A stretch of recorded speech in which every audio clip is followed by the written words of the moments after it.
3। अपादान कारक में अब आगे क्या था, एक तो हमारा इसके साथ क्या था, लज्जा, तुलना, भावना, किसी के साथ तुलना करना, कारण बताना, इन सब के अंदर क्या आएगा, अपादान कारक आता है। जैसे मोहन राम से बड़ा है, तो यहां पर जो मोहन है वह किससे बड़ा है, राम से बड़ा है। तो यहां पर मोहन राम से बड़ा है, तो राम में क्या आ जाएगा, जिससे तुलना की गई है, जिसके साथ तुलना की गई है, वहां पर अपादान कारक आता है। अब तीसरी बात, इसके बाद आता है संबंध कारक। संबंध जो कारक है, यह कारक किस परिभाषा के आधार पे कारक नहीं कहलाता, क्योंकि कारक की जो परिभाषा वो क्या है कि संज्ञा या सर्वनाम का क्रिया के साथ संबंध होना कारक कहलाता है। कि जहां पर है संज्ञा या सर्वनाम दोनों में से एक का संबंध किसके साथ हो, क्रिया के साथ हो। अब जैसे मोहन राम से बड़ा है, तो यहाँ पर राम से अब बड़ा है, होना क्या है, वो ऊंचा उससे बड़ा है, उम्र में बड़ा है, तो यहां पर तो दोनों में कारक आ गया। अब जैसे मोहन राम का भाई है, तो यहां पर केवल जो आपसी संबंध बताए गए हैं, दो पदों में आपसी संबंध होना संबंध कारक कहलाता है। यहां पर इसकी थोड़ी सी परिभाषा चेंज हो जाएगी कि जैसे का के की, रा रे री, ना ने नी, तो यहां पर क्या हो जाएगा, इनका आपस में संबंध आता है। जैसे श्याम मेरा दोस्त है, तो यहां पर जो दोस्त है वो कौन है, श्याम है, दोस्त कौन है, श्याम है, और किसका दोस्त है, मेरा दोस्त है, तो यहां पर मेरा क्या हो जाएगा, संबंध कारक हो जाएगा।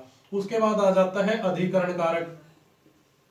अधिकरण कारक के अंदर आधार व्यक्त होता है कि जिसका आधार बताया गया है। अधिकरण कारक जैसे स्थान पर, में पर, चिन्ह क्या है, में पर, दो ही चिन्ह इसके लिए, एक में है दूसरा पर है।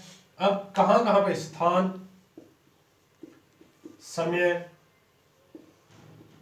वस्तु आदि को आधार व्यक्त किया जाए, वस्तु आदि का आधार व्यक्त किया जाए, वहां पर क्या होगा, अधिकरण कारक होगा। जैसे छत पर पक्षी बैठे हैं, छत पर पक्षी बैठे हैं, तो यहां पर छत पर जो है ना, बैठे कहां पर है, स्थान कौन सा है, छत है। पुस्तक पर पेन है, तो पेन कहां रखा है, पेन कहां पर रखा है, पुस्तक के ऊपर ही रखा, पुस्तक पर रखा है, तो आधार क्या हुआ, पुस्तक का वस्तु ही, तो वस्तु का आधार हो गया। वह शाम तक आ जाएगा, दोपहर तक आ जाएगा, तो दोपहर तक, तो यहां पर क्या होगा, समय बता दिया, आधार बता दिया, तो वो क्या है, उस समय का आधार है कि उस समय तक वह यह कार्य संपन्न कर देगा। तो यहां पर क्या हो जाएगा, अधिकरण कारक हो जाता है। संबोधन कारक है लेकिन विभक्ति नहीं है। संबोधन, अब जैसे विभक्ति प्रयोग करते हैं ना, तो संस्कृत के अंदर संबोधन को प्रथमा विभक्ति ही रखते हैं, तो हम हिंदी में ही चल रहे हैं, तो संबोधन क्या है, कारक है। और संबोधन में हे, अरे, ये किसी को संबोधित करना, किसी को बुलाना, तो वो क्या है, संबोधन कारक कहलाता है। ये हमारे कारक थे। अब जैसे प्रश्न पूछ लिया,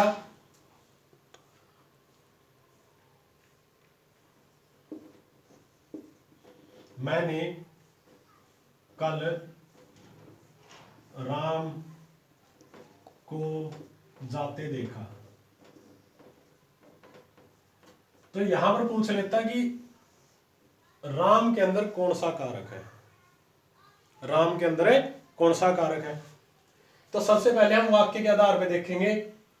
देखा है, किसने देखा है? मैंने देखा है। जाना, जा कौन रहा है? राम जा रहा है। तो ये क्या है? कर्म। देखा किसने है? मैंने देखा है। ये नहीं देखना क्रिया कौन सी चल रही है, दो क्रियाएं इसके अंदर, दवी कर्म, दो क्रियाएं हैं कि एक तो देख रहा है, दूसरा जाते हुए। तो जाते हुए कौन देख रहा है? मैंने देखा। तो क्रियापद में बन जाता है जाते देखा, जाते हुए देखा। तो यहां पर आपने उलझना नहीं है, कंफ्यूज नहीं होना है। तो राम को है तो सीधा सीधी सी बात है कि किसको देखा है? राम को देखा है। तो यहां पर कर्म कारक आ जाएगा। कर्म कारक संज्ञा, व्यक्तिवाचक संज्ञा, वही फिर एक वचन है क्योंकि अकेला जा रहा है राम, और लिंग क्या है? पुल्लिंग है। इस प्रकार आप अपने वाक्य में से पद को छांट सकते हो कारक के आधार पर। आशा करता हूं आपको कारक समझ में आए होंगे। अगर किसी प्रकार का कोई संदेह है या कोई प्रश्न आपका रहता है तो कमेंट में पूछ सकते हो आप, लाइक कर सकते हो, शेयर कर सकते हो।